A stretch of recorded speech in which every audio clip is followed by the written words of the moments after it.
Rede TV News de volta. Paulistanos e moradores da capital deixam a cidade para aproveitar os dias de folga e comemorar a chegada de 2025. E a gente vai ao vivo então falar com o repórter Felipe Brosco, que traz ao vivo as últimas informações, né, Felipe? É com você.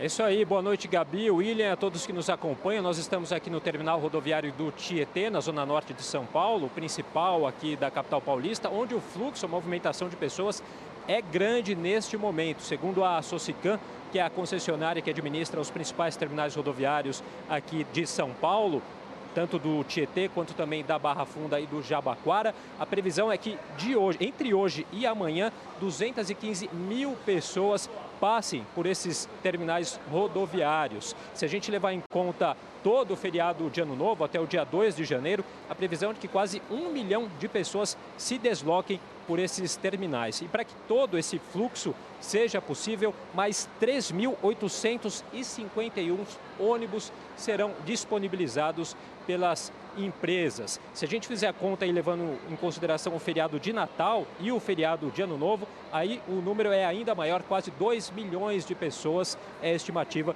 de que passem aqui por esses terminais, pelos principais terminais rodoviários da cidade de São Paulo. Falando um pouquinho agora sobre o congestionamento nas estradas, principalmente do sistema Ecovias, que liga a cidade de São Paulo até o litoral. Há congestionamento nesse momento na rodovia dos Imigrantes, no sentido litoral, do quilômetro 22 ao quilômetro 53 e no sentido São Paulo, do quilômetro 61 ao quilômetro 46. Também congestionamento na Via Anchieta, no sentido litoral, do quilômetro 27 ao 45. E desde a meia-noite de quinta-feira, mais de 158 mil veículos já desceram a serra em direção à Baixada Santista. Só para a gente ter uma ideia, na última hora foram mais de 5 mil veículos que já desceram a serra. Gabi, William. É isso, Brosco. Hoje pela cidade eu notei até um movimento bastante intenso, possivelmente as pessoas que estavam procurando chegar nas estradas para deixar a capital paulista. Obrigado pelas informações, boa noite. Uma pequena região do Brasil parece estar em outra estação do ano. A Serra Catarinense amanheceu esbranquiçada, com aquele visual típico de inverno, sabe? Em pleno verão brasileiro. Os campos da Serra de Santa Catarina amanheceram cobertos por uma fina camada de gelo. Enquanto o país inteiro enfrenta altas temperaturas do verão, ao menos por aqui, o clima é gelado. A geada surpreendeu até os moradores e visitantes da cidade de São Joaquim, que costuma ser uma das mais frias do país durante o inverno. A temperatura mínima registrada nessa madrugada na estação do Instituto Nacional de Meteorologia em São Joaquim foi 3,4 graus Celsius. Para efeito de comparação, a capital do estado, Florianópolis, registrou 15,7 graus no mesmo período. O fenômeno climático na Serra Catarinense produziu um espetáculo natural tão raro quanto encantador. E os temporais que atingem a grande parte de Minas Gerais deixaram mais 2 cidades em situação de emergência. 8 pessoas já morreram no estado por causa das fortes chuvas. Pouca coisa restou dessa construção que desabou na manhã de hoje em Belo Horizonte. O imóvel tinha 2 pavimentos. Embaixo era uma loja e no segundo andar, uma casa que já estava com a alvenaria pronta. O pedreiro, que também é o proprietário, ia começar a fase de acabamento para se mudar com a família. Ninguém ficou ferido. Ter bastante atenção, principalmente nos momentos de chuva, não estar em locais que possam vir a alagar, ter uma avaliação em si da sua residência para que não se coloque em risco e nem a sua família. 9 pessoas que moram em 2 casas no fundo do terreno ficaram isoladas. Os bombeiros conseguiram retirar os moradores por um outro acesso atrás dos imóveis.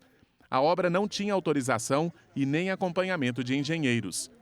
Na quarta-feira, essa casa com 3 pavimentos desmoronou em outra região da capital mineira.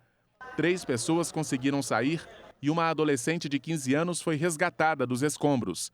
O local segue isolado. No estado, são 1.140 pessoas desabrigadas ou desalojadas desde o início do período chuvoso.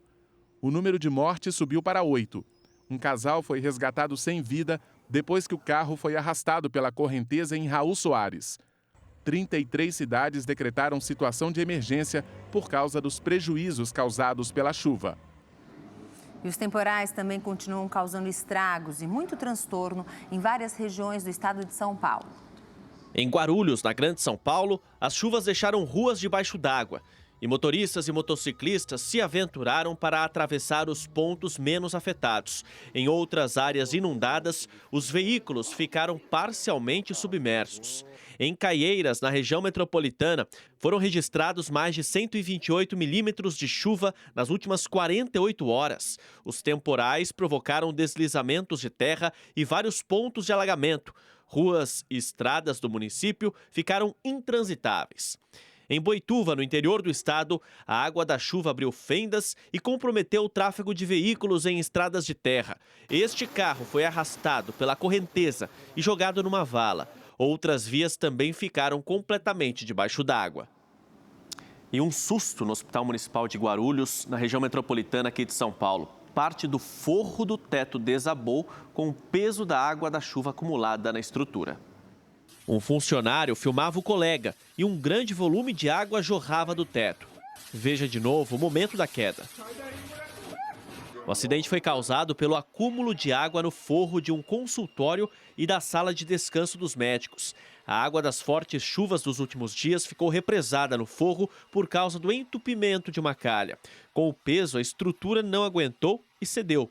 Ninguém ficou ferido e o hospital está atendendo normalmente. Em Guarulhos, as chuvas dos últimos 10 dias passaram os 200 milímetros. O índice acima da média para este período do ano, que é de 180 milímetros em dezembro.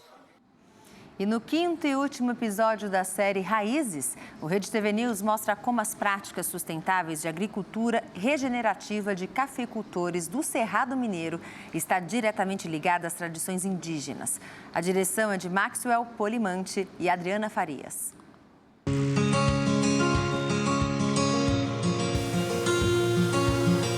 Nós passamos por uma grande pandemia que começou na parte alimentícia. Então, depois dessa pandemia, as pessoas elas buscam saber de onde vem aquilo que elas estão consumindo. E isso vem crescendo no café também.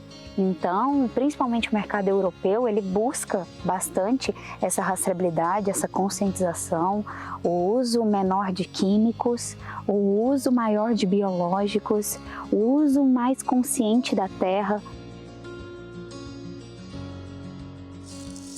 Outra prática que a gente verifica dentro da área onde a gente faz o cultivo na agricultura regenerativa é a visualização em campo de alguns indicadores biológicos. Por exemplo, a gente tem população de insetos, inimigos naturais de outros insetos que são pragas do cafeeiro.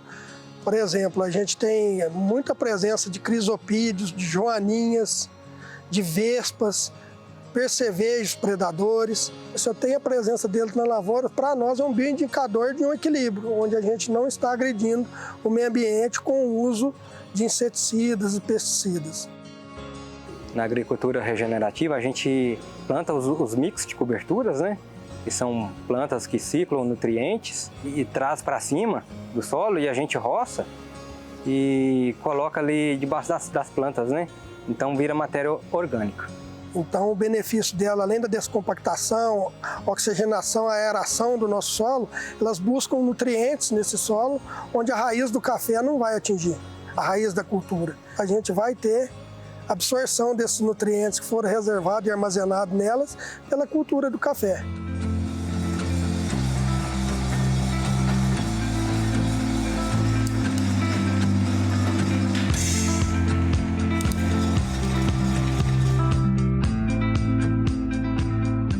Vem buscando de volta as raízes brasileiras. O regenerativo traz de volta aquilo que é do Brasil mesmo, a cultura florestal, a conservação do solo, a preocupação com a terra, aquilo que vem das nossas raízes indígenas mesmo, que vem do sangue brasileiro, que é tão utilizado nas produções indígenas.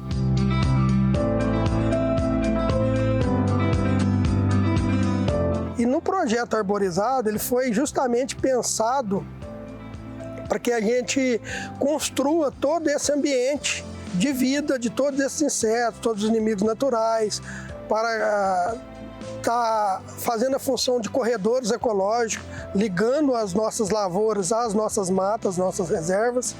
E aí vai funcionar como um corredor para a passagem dos animais silvestres, né?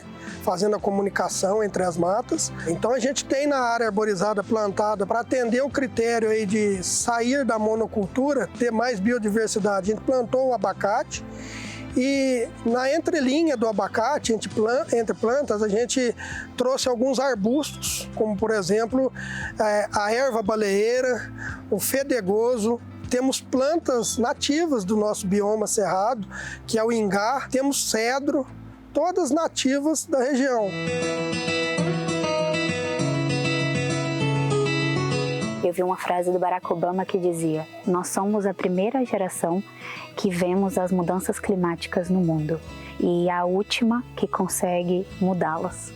Então essa é a consciência que a gente tem que ter. Agora mesmo, enquanto estamos falando, as temperaturas em todo o mundo estão em alguns dos níveis mais altos já registrados. E penso que hoje, como mundo, provavelmente não estamos fazendo o suficiente para combater as mudanças climáticas. Trabalhando no café, desempenhamos um pequeno papel. Então, tentamos fazer o máximo que podemos para garantir que o produto que compramos seja obtido de forma sustentável. A agricultura regenerativa ela veio a somar com a ideia que a fazenda já tinha, de pensar no futuro, a ideia de resiliência, pensar nas próximas gerações, pensar no que vamos deixar para o mundo.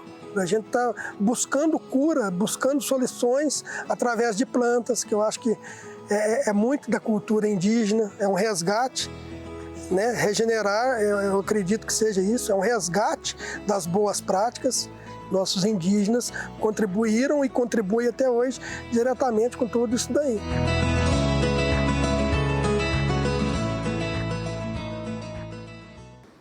Agora a economia aqui no Brasil, a taxa de desemprego caiu e ficou em 6,1% no último trimestre deste ano, segundo dados divulgados pelo IBGE. Essa é a menor taxa de desocupação de toda a série histórica. É a segunda vez seguida que o número de pessoas empregadas bate recorde em 2024. No trimestre anterior, encerrado em agosto, a taxa de desocupação chegou a 6,6%. Com essa queda de meio ponto percentual, a taxa agora equivale a 6,8 milhões de pessoas em busca de emprego no país, o que também representa o menor contingente desde o trimestre terminado em dezembro de 2014. As pessoas ocupadas somaram 103,9 milhões. Hoje nós temos 104 milhões de pessoas trabalhando, né? Então é um novo recorde. Esse contingente de trabalhadores, ele vem não apenas crescendo, mas vem expandindo de uma maneira bem diversificada, ou seja, não está concentrada em uma atividade específica. Essa expansão ela vem ocorrendo tanto na indústria, no comércio, na construção, que é um dos destaques desse ano de 2024. Em São Paulo, o cenário aqui no Centro de Apoio ao Trabalho e Empreendedorismo reflete os bons números dos empregos com carteira assinada. Até dezembro, foram oferecidas mais de 47 mil vagas, número 2 vezes maior do que no mesmo período do ano passado. Também trouxe ganhos qualitativos, sobretudo no crescimento do vínculo formal desses trabalhadores por meio da carteira, como também acompanhado de expansão do rendimento, né, da remuneração desse trabalhador. Para 2025, a expectativa é que o desemprego continue em queda. De olho nisso, Manuel aproveitou a última sexta-feira do ano para agendar uma entrevista de emprego e voltar ao mercado de trabalho. Para ele, o importante é ter a carteira assinada. Já trabalhei bastante, já trabalhei mais de 2 trabalhos diferentes. Já trabalhei na L de construção, negócio de picha, já trabalhei em faxineiro, porteiro, zelador, tudo. O importante é assinar a carteira, né? Trabalhar e ganhar seu salário honestamente. E o Ministério do Trabalho também divulgou hoje os dados sobre emprego. Foram criados mais de 106 mil postos de trabalho com carteira assinada no país em novembro. Segundo a pasta, entre janeiro e novembro deste ano, já foram criados mais de 2 milhões e 200 mil empregos formais. Em novembro, o número foi alavancado, principalmente pelo comércio, que ofertou mais de 94 mil novos postos de trabalho, seguido pelo setor de serviços. Já nos setores da construção civil, agropecuária e indústria, o saldo foi negativo, com o fechamento de 30 mil, 18 mil e 6 mil postos de trabalho, respectivamente. Entre as regiões que mais abriram postos de trabalho, o Sudeste se destaca, com mais de 50 mil vagas abertas. Em segundo lugar ficou o Nordeste, seguido pelas regiões Sul, Norte e Centro-Oeste, a única região que ficou no saldo negativo. O Índice Nacional de Preços ao Consumidor Amplo, IPCA 15, que é considerado a prévia da inflação, ficou em 0,34% em dezembro, após uma taxa de 0,62% em novembro. Dos grupos de produtos e serviços que foram pesquisados, 5 tiveram alta. Em 12 meses, a inflação acumulada é de 4,71%. O resultado do mês veio abaixo das estimativas do mercado financeiro, que previa um avanço de 0,48% para a prévia da inflação, né, que é o IPCA 15.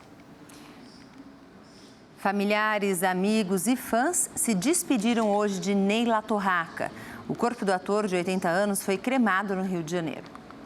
No velório no Teatro Municipal, no centro do Rio, não teve quem não se lembrasse de grandes momentos interpretados por Neila Torraca. Nós, atores, estávamos em cena, no palco, e ele em casa, ao vivo, por um telão de LED enorme, fazendo a peça todos os dias, todas as sessões, temporada Rio, temporada São Paulo, mesmo de casa, com todo aquele vigor, fazendo todos os personagens dele, Barbosa, Vlad. E foi muito lindo para a gente vivenciar esse momento com ele, o último trabalho que ele fez no teatro. Familiares, amigos e atores prestaram as últimas homenagens a Neila Torraca. Ele inventou um personagem delicioso, fazia todo mundo rir, mas ele tinha uma vida interior que ele mostrava para muito pouca gente, muito rica, muito bonita, de grande profundidade. Ed Botelho, companheiro de Ney nas últimas 3 décadas, recebeu o carinho dos amigos e fãs. Ficar casado há 30 anos é porque a gente se dava muito bem, né? A gente se amava muito, muito, muito. Esse amor que vai ficar para sempre. Neila Torraca morreu ontem pela manhã em decorrência de uma sepse pulmonar. Ele estava internado desde o último dia 20 para tratar de um câncer de próstata. O ator de 80 anos fez carreira no teatro, na televisão e no cinema e deu vida a personagens inesquecíveis. Uma referência para artistas de diversas gerações. É um dia de reverência a esse grande artista, um dos maiores que esse país já teve. E eu pude desfrutar dessa amizade, desse carinho e não só trabalhar com ele. Então é um vácuo na nossa vida muito grande. E a Polícia Federal fez hoje uma operação para desarticular um esquema de desvios de recursos da Prefeitura de Paraty, no litoral sul do Rio de Janeiro. Os contratos da área da saúde somam mais de 40 milhões de reais. De acordo com as investigações, as irregularidades ocorriam desde a pandemia da Covid-19, com pagamentos indevidos a agentes públicos. Na ação, a polícia cumpriu mandados de busca e apreensão expedidos pelo Tribunal Regional Eleitoral. Os envolvidos poderão responder por crimes eleitorais, corrupção ativa e passiva, além de fraude à licitação. Mudando de assunto, o governo federal adiou para julho do ano que vem a mudança do controle de fiscalização das licenças dos colecionadores, caçadores e atiradores desportivos, que são chamados CACs.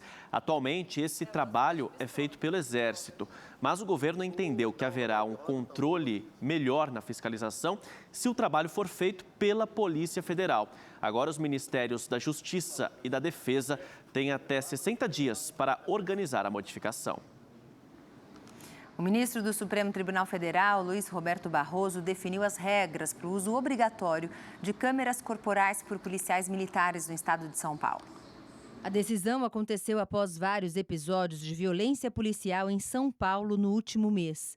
Em um dos casos de maior repercussão, um PM arremessou um homem de cima de uma ponte na zona sul da capital paulista. Agora, segundo a determinação de Barroso, os policiais deverão obrigatoriamente usar as câmeras corporais em grandes operações, dentro de comunidades e em ações que ocorram em resposta a ataques contra policiais. O ministro já havia decidido pela obrigatoriedade do uso de câmeras corporais pelos agentes no início do mês, mas o governo do estado havia pedido um detalhamento das regras. E morreu em Salvador o jovem Aziel Martins, de 19 anos, que passou 26 dias internado após ser baleado por um policial militar no início do mês. Além dele, o jovem Gabriel Santos Costa, de 17 anos, também foi atingido e morreu no local. Segundo a Secretaria da Segurança Pública da Bahia, o agente filmado atirando contra os dois jovens foi preso e a polícia continua investigando o caso. Em depoimento, o policial militar alegou que agiu em legítima defesa porque os jovens teriam tentado praticar um assalto. O presidente da Câmara Municipal de Tabuleiro do Norte, no interior do Ceará, foi assassinado na frente da casa dele na noite de ontem. Câmeras de segurança mostraram o momento do crime. Nas imagens é possível ver o vereador Marcos Aurélio de Araújo, de 57 anos, sentado na calçada com duas mulheres. Dois homens chegam em uma moto, descem e vão até a vítima. Eles disparam cerca de 9 tiros contra o parlamentar, que morreu no local. Durante o ataque, uma das mulheres corre e se protege. A sogra do político, de 75 anos, também é atingida. A idosa foi levada ao hospital. Os suspeitos estão foragidos.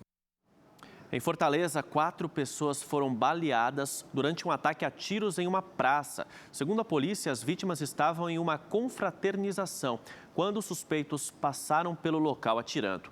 Um homem, 2 mulheres e uma criança de 8 anos foram atingidos pelos disparos. O estado de saúde deles não foi informado. Até agora, ninguém foi preso pelo ataque e a Polícia Civil investiga a motivação do crime. O resultado dos exames no sangue de sobreviventes que comeram um bolo em Torres, no Rio Grande do Sul, revelou a presença de arsênio. A substância é usada na produção de venenos mortais. As primeiras perícias indicam o envenenamento como provável causa da morte de 3 mulheres após comerem o bolo na última segunda-feira em Torres. Exames realizados na mulher que preparou o doce e em um familiar dela, um menino de 10 anos, confirmaram a presença de arsênio no sangue, segundo a Polícia Civil. Esse elemento químico utilizado na produção de venenos, conservantes de couro e madeira, além de inseticidas, é altamente tóxico. O arsênio se acumula nos tecidos do corpo, como fígado, rins, pulmões e ossos, podendo causar sérios danos à saúde. A polícia segue com as investigações para esclarecer o caso. Subiu para 9 o número de mortos após o desabamento da ponte Juscelino Kubitschek de Oliveira, que liga os estados do Maranhão e Tocantins. 2 corpos não identificados foram localizados a 35 metros de profundidade e no rio Tocantins, mas ainda não foram resgatados. Outras 6 pessoas continuam desaparecidas. O corpo foi localizado ontem à noite por moradores da região, a cerca de 6 quilômetros de distância do local do desabamento. A vítima tinha 48 anos e foi identificada como Rosimarina da Silva Carvalho. Ela estava a caminho do trabalho na garupa de uma moto no momento em que a ponte caiu. Hoje, os trabalhos de buscas de mergulhadores tiveram que ser interrompidos temporariamente. Segundo o Departamento Nacional de Infraestrutura de Transportes, o DENIT, há risco de um novo desabamento do que sobrou da ponte. As pilastras de sustentação estão rachadas e tortas. As buscas se concentram agora fora da área de risco. Novas imagens divulgadas pela Marinha mostram os escombros da ponte, submersos nas águas do rio Tocantins. 12 toneladas de equipamentos da Marinha chegaram ontem ao Maranhão para auxiliar nos trabalhos. Dentre eles, 3 veículos subaquáticos que são pilotados de forma remota e têm capacidade de explorar águas profundas. A defesa do general Braga Neto descartou hoje qualquer acordo de delação premiada. A declaração aconteceu durante uma entrevista à Globo News. O advogado José Luiz de Oliveira Lima argumentou que o acordo deve ser usado por quem praticou um crime. E, segundo ele, não é o caso do general Braga Neto. O advogado também chamou Mauro Cid, o ex-ajudante de ordens de Jair Bolsonaro, de mentiroso contumaz. Cid é delator do caso e fez revelações que provocaram a prisão do general. Braga Neto está preso desde o início do mês de dezembro por envolvimento na organização de um golpe de Estado. O presidente Lula teve um encontro de última hora com o deputado federal Hugo Mota, que é candidato à presidência da Câmara dos Deputados no ano que vem. O encontro acontece em meio a embates entre Câmara e STF sobre emendas parlamentares. Conosco, ao vivo de Brasília, o repórter Igor Damasceno, que vai trazer mais detalhes desse encontro no dia 27 de dezembro, né, Igor? William, boa noite a você, também a Gabi, boa noite a todos que nos acompanham. Olha, na reunião, o principal assunto sobre a mesa foi justamente as emendas parlamentares. O presidente Lula tenta acalmar o clima tenso entre deputados e o ministro Flávio Dino, do Supremo Tribunal Federal, que suspendeu o repasse das emendas, alegando falta de transparência. Se esse problema não for resolvido até semana que vem, o Congresso Nacional vai ficar sem a verba, algo em torno de 4 bilhões de reais. Nos bastidores, o que se fala é que, se isso acontecer de fato, os parlamentares vão preparar um pacote de retaliação contra o STF, limitando, inclusive, os poderes da Suprema Corte. Hugo Mota é apontado como o principal candidato para substituir Arthur Lira na presidência da Câmara dos Deputados. E por isso, o presidente Lula já adiantou essa reunião, tentando evitar um desgaste entre os poderes na volta das atividades parlamentares, marcada para fevereiro. Flávio Dino fez uma série de questionamentos a Arthur Lira sobre as emendas parlamentares e deu um prazo de até 8 horas da noite de hoje para que essas respostas fossem protocoladas no sistema do STF. O prazo acabou a cerca de 15 minutos.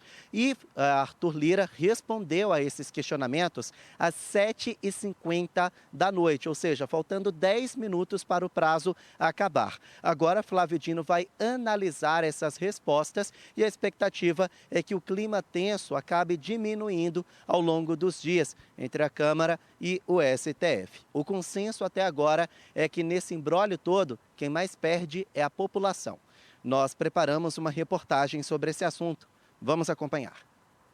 Os questionamentos do ministro Flávio Dino vieram horas depois que o setor jurídico da Câmara dos Deputados apresentou argumentos pedindo a revogação do bloqueio de emendas parlamentares. No documento, a Câmara afirmou que não procedem os argumentos de que a deliberação das emendas de comissão é oculta ou fantasiosa, já que está detalhadamente documentada com publicação ampla na internet.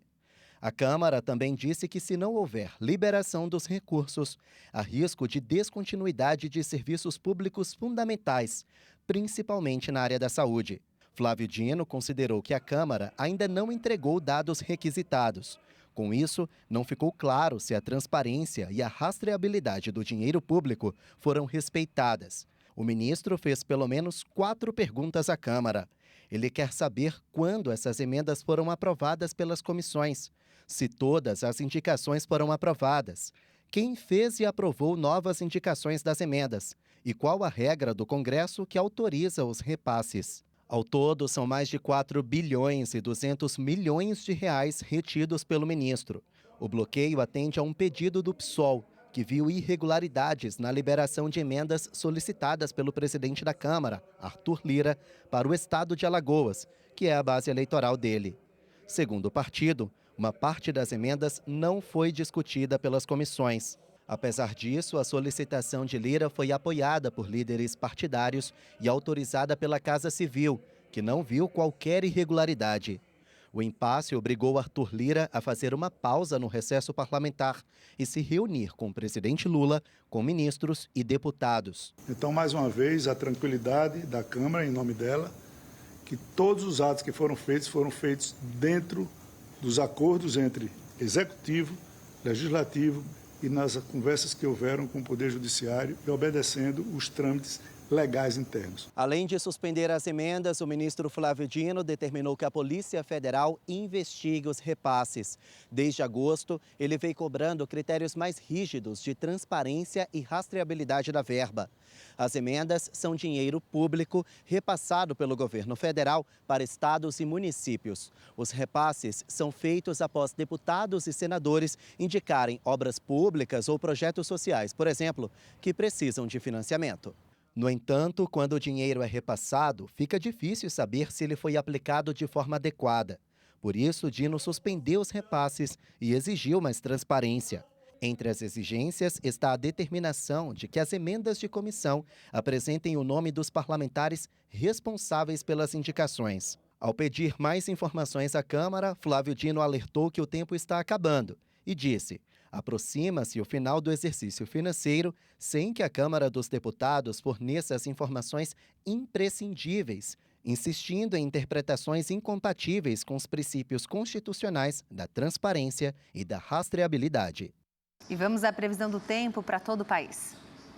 O sol deve aparecer amanhã em grande parte do nordeste do Brasil e entre o Mato Grosso do Sul e o sul do país. As pancadas de chuva ainda persistem desde o Amazonas até São Paulo, Minas Gerais e Rio de Janeiro. Na capital paulista, o tempo segue instável com chuva neste final de semana. E no domingo a temperatura até cai um pouquinho. A máxima não passa dos 23 graus. Muito sol e calor de 34 graus em Vitória. Já no Rio de Janeiro, pancadas de chuva e máxima de 29 graus. Tempo ensolarado em Maceió, com 30 graus, e em Campo Grande, onde a temperatura pode passar dos 32 graus. A Cidade Maravilhosa reúne alguns dos principais cartões postais do Brasil. Não é à toa que atrai tantos turistas brasileiros e estrangeiros durante o ano inteiro. E o Réveillon é um dos eventos mais aguardados. Pois é, e acompanhar a chegada do Ano Novo nas areias de Copacabana é um daqueles espetáculos inesquecíveis. E a Festa da Virada, que é a maior do país, traz ainda mais turistas. Em Copacabana, os turistas já podem ser vistos por toda a orla.